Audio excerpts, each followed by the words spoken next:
नमस्कार, मैं उमेश कुमार स्वागत करता हूं आप सभी का आपके अपने YouTube चैनल एच के नॉलेज एंड मोर पर। जैसा कि आपने थंबनेल में देखा होगा, मैं बात करने जा रहा हूं मिनरल न्यूट्रिशंस के बारे में, खनिज पोषण के बारे में मैं बात कर रहा हूं। इस वीडियो में मैं बताऊंगा कि क्या एसेंशियल और नॉन एसेंशियल एलिमेंट्स होते हैं, कैसे आप मैक्रो एलिमेंट्स या ये कह सकते हैं कि मैक्रो एलिमेंट्स और माइक्रो एलिमेंट्स के बारे में आप स्टडी कर सकते हैं। उन दोनों में डिफरेंस क्या होता है, अंतर क्या होता है, इस मैटर में मैं इस वीडियो में आपको बताने जा रहा हूँ।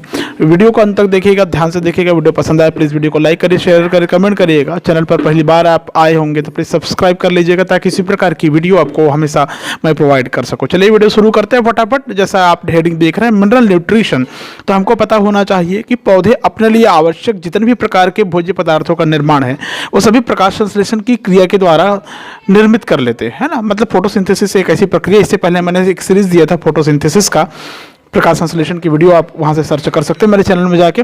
तो मिनरल न्यूट्रिशन का मतलब यही होता है कि प्रकाश संश्लेषण की क्रिया के द्वारा जितने भी प्रकार के कार्बनिक भोज्य पदार्थों की आवश्यकता होती है वो सब बना लेता है।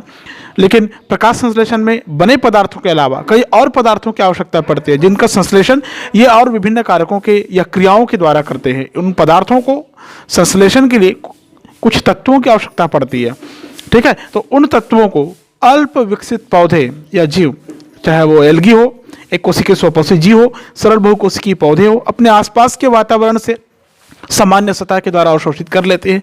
लेकिन विकसित स्वपोषी पौधे इन तत्वों को भूमि से जड़ के द्वारा अवशोषित करते हैं। तो भूमि से प्राप्त होने वाले पौधों के लिए आवश्यक इन तत्वों को हम खनिज तत्व कहते हैं, याद रखना।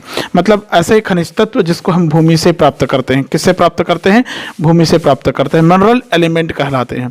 मतलब भूमि से प्राप्त होने वाले तत्वों को भूमि से प्राप्त तत्वों को क्या कहेंगे? मिनरल एलिमेंट कहेंगे, या ये कह सकते हैं कि खनिज पोषण कह सकते हैं। ये खनिज पोषण कहाँ से प्राप्त कर रहे हैं? विकसित पौधे भूमि से मिट्टी के द्वारा अवशोषित कर रहे हैं। जड़ द्वारा अवशोषण के बाद वो तत्व क्या होते हैं? जाइलम के द्वारा पौधों के ऊपरी भागों तक लाई जाती है। और खनिज तत्वों में से कुछ को पौधे सीधे तथा कुछ को विभिन्न लवणों या यौगिकों के रूप में अवशोषित करते हैं। खनिज तत्वों और लवणों को पौधों द्वारा लिया जाना खनिज पोषण या मिनरल न्यूट्रिशन कहलाता है। मिनरल एलिमेंट क्या है? भूमि से प्राप्त तत्वों को हम लोग क्या कहेंगे? मिनरल एलिमेंट, मिनरल एलिमेंट कहेंगे, ठीक है। और इन मिनरल एलिमेंट को, खनिज तत्वों को या लवणों को पौधों द्वारा लिया जाना मिनरल न्यूट्रिशन कहलाएगा। क्या कहलाएगा? मिनरल न्यूट्रिशन कहलाएगा, ठीक है। अब हम लोग बात करते हैं कि जो न्यूट्रिशंस होते हैं, इनके लिए जो पोषक तत्व होते हैं उसको हम जानेंगे कैसे कि वो पौधों के अंदर ही पाई जाती है। तो उसके लिए क्या करते हैं हम लोग? ड्राई वेट विधि का उपयोग करते हैं।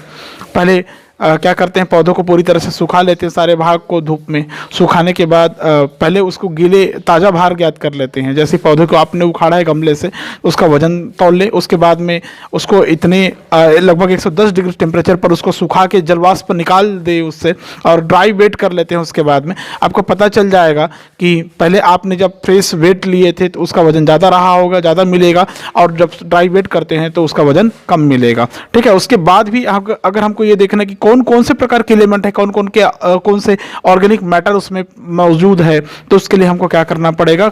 उसके लिए हमको भस्म विश्लेषण विधि में जाना पड़ेगा, ठीक है ना।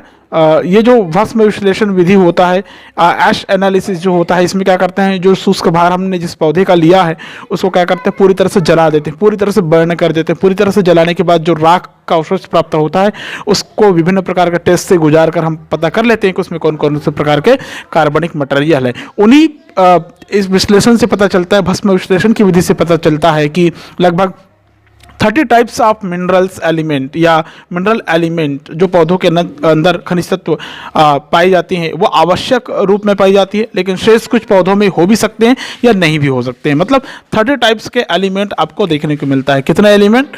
30 टाइप्स के एलिमेंट आपको देखने को मिलते हैं, 30 प्रकार का एलिमेंट, ठीक है। ये ध्यान में रखेंगे आप लोग। लगभग 30 टाइप्स के एलिमेंट आपको देखने को मिलते हैं, समझ गए होंगे आप। अब मैं बात करता हूँ टाइप्स ऑफ मिनरल एलिमेंट के बारे में बात करते हैं। तो ये उपलब्धता और अनुपलब्धता के आधार पर खनिज तत्व दो प्रकार के होते हैं। उपलब्धता और अनुपलब्धता कहने का मतलब क्या है? प्रेजेंस एंड एब्सेंस के आधार पर, प्रेजेंट एंड एब्सेंट के बेस पर इसके दो प्रकार हैं। वो दो प्रकार कौन कौन से हैं? देखिए, इसके दो प्रकार है। इसमें से फर्स्ट इसमें जो टाइप्स आता है ये होता है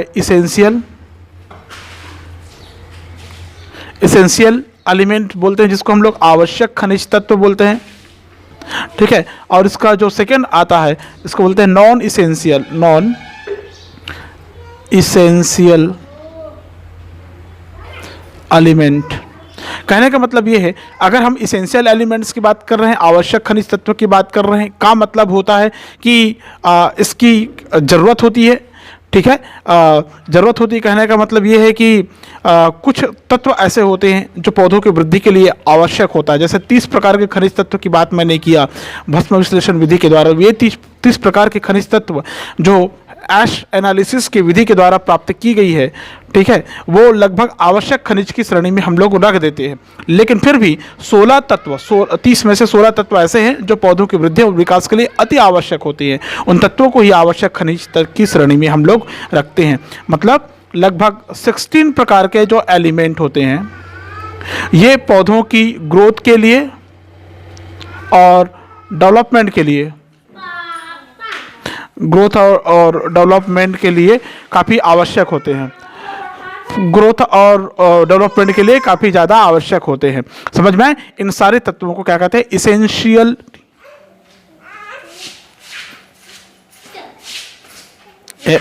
इसेंशियल आवश्यक खनिज तत्व कहते हैं। समझ गए होंगे आपने, ठीक है।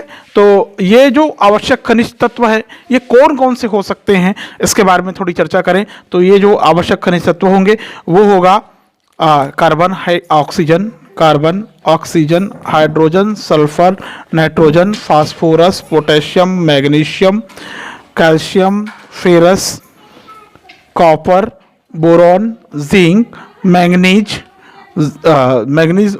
Molybdenum and then chloride etcetera.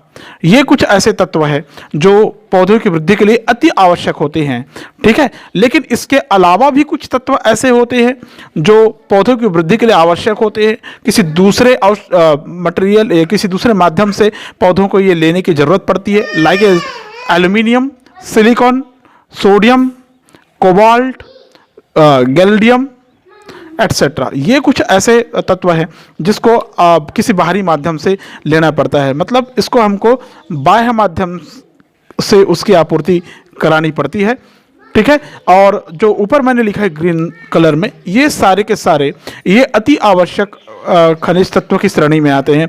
ये होता है इसेंशियल एलिमेंट जो अति आवश्यक होते हैं। समझ में आ गया होगा आपको कि मैं क्या बोल रहा हूँ आपको, ठीक है। उसके बाद आता है अनिवार्य खनिज तत्वों। जो अनिवार्य खनिज तत्व होते हैं इसके अगर प्रकार में जाओ, मैं टाइप्स में जाऊँ तो इसके दो प्रकार होते हैं।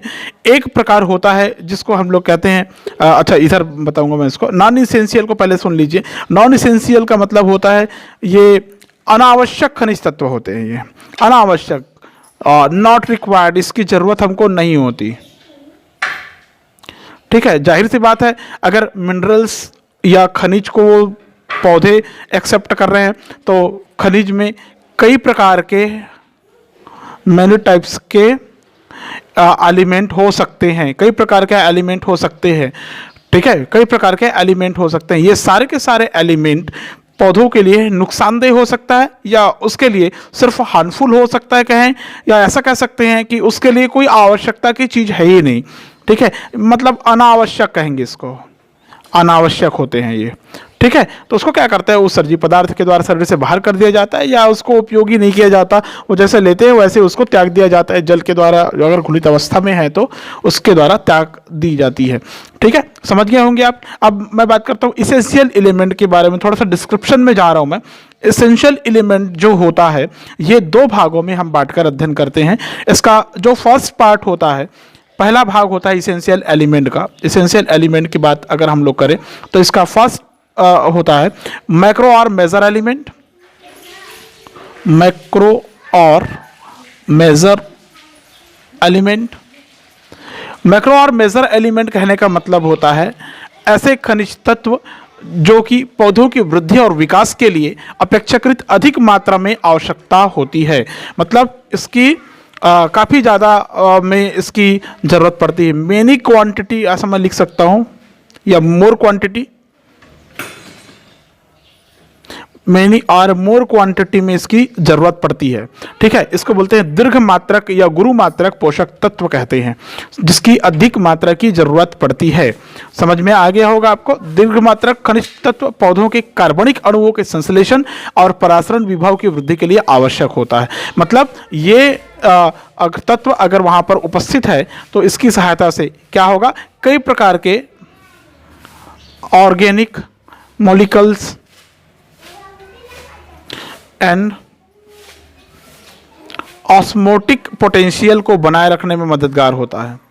ऑस्मोटिक पोटेंशियल को बनाए रखने में काफ़ी ज़्यादा मददगार होता है ये मेजर या मैक्रो एलिमेंट्स जो आप देख रहे हैं। ठीक है, अब थोड़ा सा मैं चर्चा कर दूं कि क्या क्या इसके अंतर्गत आता है। एग्जाम्पल में अगर मैं जाऊं तो कौन कौन से ऐसे तत्व होते हैं जिसको हम दीर्घ मात्रक पोषक तत्व की श्रेणी में रखते हैं।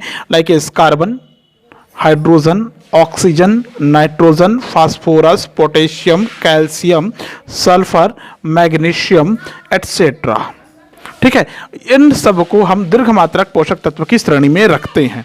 ठीक ऐसे ही आता है इसका सेकेंड पार्ट, जिसको हम लोग बोलते हैं माइक्रो एलिमेंट्स या माइक्रो न्यूट्रिएंट्स भी कह सकते हैं, या ट्रेस एलिमेंट या माइनर एलिमेंट कहते हैं। काफ़ी सारे नाम हैं इसके।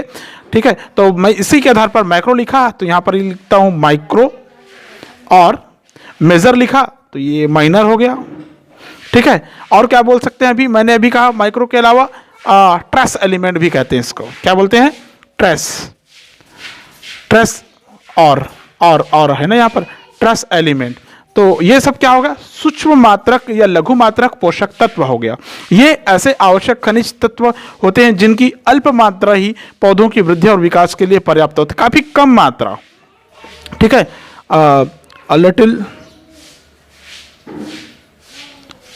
लिटिल क्वांटिटी की जरूरत पड़ती है, काफी कम मात्रा में पौधों को इसकी जरूरत पड़ती है। लघु मात्रक या सूक्ष्म मात्रक पोषक तत्व कहलाते हैं। ये जो तत्व होते हैं कई प्रकार के विकारों जैसे कोफैक्टर या मेटल एक्टिवेटर की भांति काम करते हैं। जैसे यहाँ पर भी हमने काम देखा था, तो इसके काम क्या हो सकता है, कई प्रकार के विकार, मतलब enzymes like as cofactor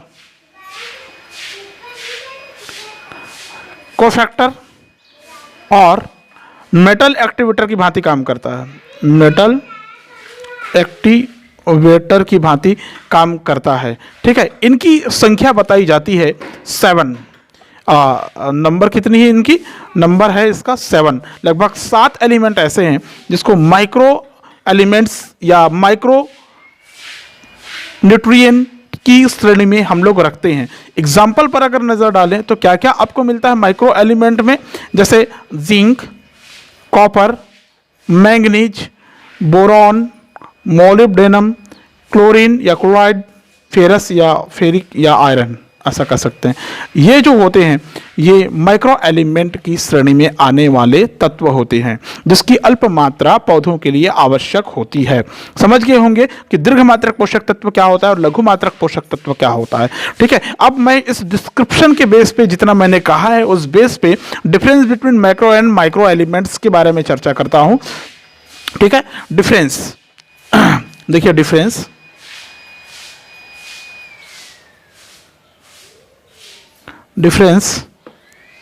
between micro and macro element. ठीक है, देखिए क्या डिफरेंस मिलता है आपको, क्या अंतर मिलता है। ठीक है, बहुत सिंपल सा डेफिनेशन, बहुत सिंपल सा इसमें डिफरेंस आपको देखने को मिलेगा। एक हम पहले लिखे हैं इधर मैक्रो को लिखते हैं, मैक्रो एलिमेंट दीर्घ मात्रक पोषक तत्व, इधर लिखते हैं माइक्रो एलिमेंट। ठीक है, ये माइक्रो और ये हो गया मैक्रो। ठीक है, अब अंतर देखिए क्या क्या अंतर होता है। ठीक है, फर्स्ट डिफरेंस में अगर मैं जाऊं तो दीर्घ मात्रक पोषक तत्व का मतलब होता है पौधे में अधिक मात्रा में ये पाया जाता है, मतलब अधिक मात्रा में ये पाया जाएगा। हिंदी इंग्लिश में दोनों भी लिखूंगा, क्योंकि हिंदी मीडियम को मैं ज़्यादा फोकस कर रहा हूँ, इंग्लिश में लिख रहा हूँ, तो इंग्लिश मीडियम वालों के लिए भी काफ़ी हेल्पफुल है, याद रखेंगे आप लोग। ठीक है, तो अधिक मात्रा में इसकी ज़रूरत पड़ती है। अगर मात्रा की बात करें, वैल्यू की बात करें, तो कम से कम एटलीस्ट ऐसा कह सकते हैं हम लोग 1 मिलीग्राम या 1 ग्राम शुष्क भार, कौन सा भार, ड्राई वेट में होना चाहिए। ठीक है, अधिक मात्रा की इसकी जरूरत पड़ेगी, 1 मिलीग्राम है 1 ग्राम ड्राई वेट में इसकी जरूरत पड़ती है। ठीक है, और इसके फर्स्ट में अगर हम लोग जाएं तो इसके फर्स्ट में क्या मिलेंगे, ये जैसे हमने कहा अधिक मात्रा में, तो ये माइक्रो एलिमेंट है, तो अत्यंत सूक्ष्म मात्रा में, मतलब बहुत कम या अत्यंत कम ऐसा लिख सकते हैं, बहुत कम मात्रा में इसकी ज़रूरत पड़ती है, या काफ़ी ट्रेस ऐसा कह सकते हैं, ट्रेस मात्रा में इसकी ज़रूरत पड़ती है। ठीक है, मतलब 1 मिलीग्राम या 1 ग्राम ड्राई वेट से कम मिलेगा आपको इसका वजन। ठीक है, नेक्स्ट सेकंड अगर आपको देखने को मिलता है तो अधिक जो मैक्रो एलिमेंट है, दीर्घ मात्रक पोषक तत्व है, ये पौधों के प्रोटोप्लाज्मा और अन्य सभी प्रकार की संरचनाओं के संगठक अवयव होते हैं। मतलब पौधों के जो प्रोटोप्लाज्म होते हैं, प्रोटोप्लाज्म जिसको आप लोग जीव द्रव्य के नाम से जानते हैं, प्रोटोप्लाज्म और जितने भी प्रकार के शारीरिक संरचना होती है एंड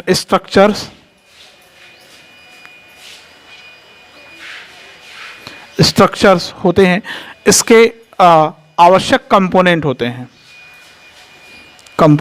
हैं। किसके किसके, प्रोटोप्लाज्मा और उसके संरचनात्मक भाग के संघटक अवयव होते हैं ये।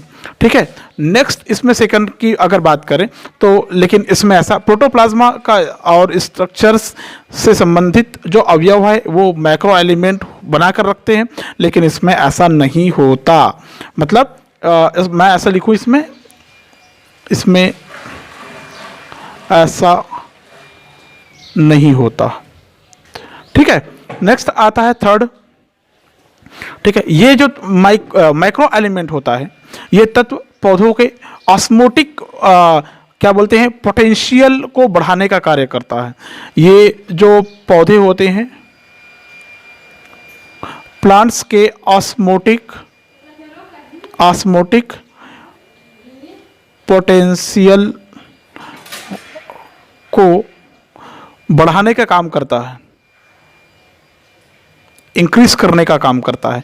लेकिन अगर बात करें माइक्रो एलिमेंट की, तो इसका काम होता है जो जितने भी प्रकार के एंजाइम्स होते हैं या वीकर होते हैं एंजाइम्स, और ऊपर भी बताया था मेटल एक्टिवेटर की भांति काम करता है, मेटल एक्टिवेटर की भांति काम करता है। ये समझ में आया।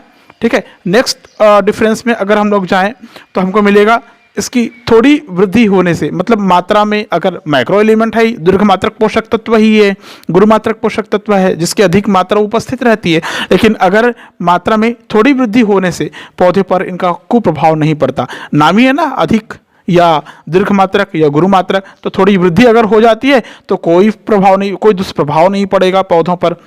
मात्रा में अगर थोड़ी वृद्धि हो जाए, मात्रा में वृद्धि होने पर कोई दुष्प्रभाव नहीं हो, कोई हार्मफुल इफेक्ट नहीं दिखेगा आपको, कोई हार्मफुल इफेक्ट आपको देखने को नज़र नहीं आएगा। लेकिन अगर बात करें माइक्रो एलिमेंट की, तो इनकी मात्रा में थोड़ी सी भी वृद्धि हो जाए तो पौधों के लिए विषैली हो जाती है। मतलब थोड़ी वृद्धि, एकदम लिटिल कह सकते हैं, थोड़ी ही वृद्धि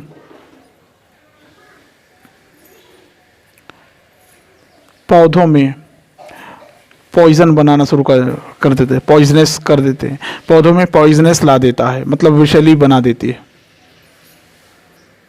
समझ गए होंगे आप।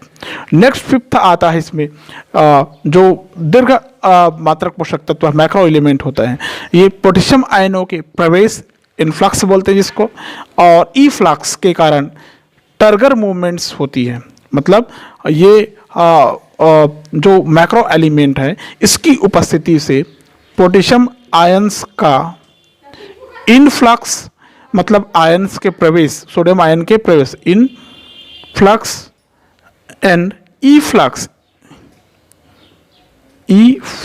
मतलब बाहर निकलना, ठीक है, बाहर निकासी के कारण टर्गर मूवमेंट्स को दर्शाती है, टर्गर मूवमेंट को दर्शाती है, दिखाती है।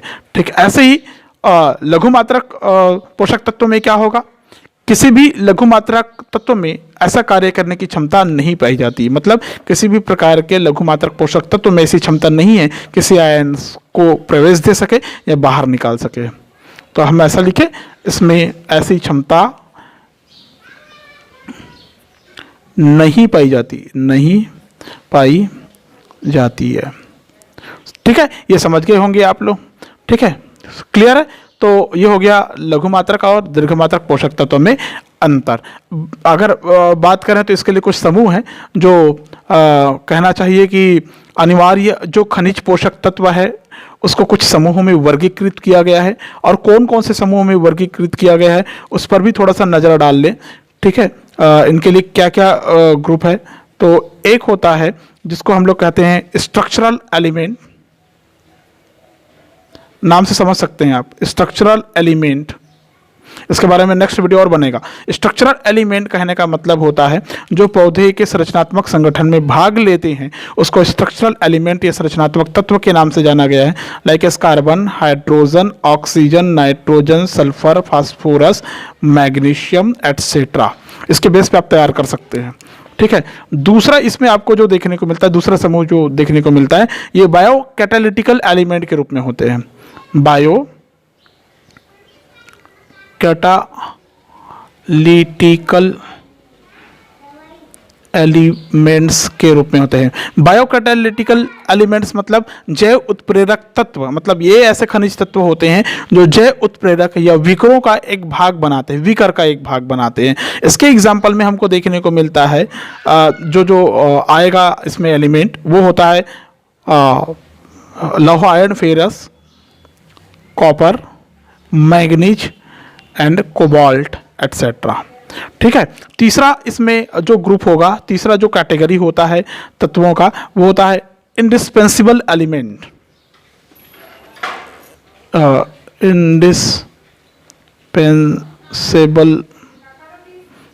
इंडिस्पेंसिबल एलिमेंट, अपरिहार्य तत्व, पौधों के लिए अत्यधिक आवश्यक और अनिवार्य होते हैं।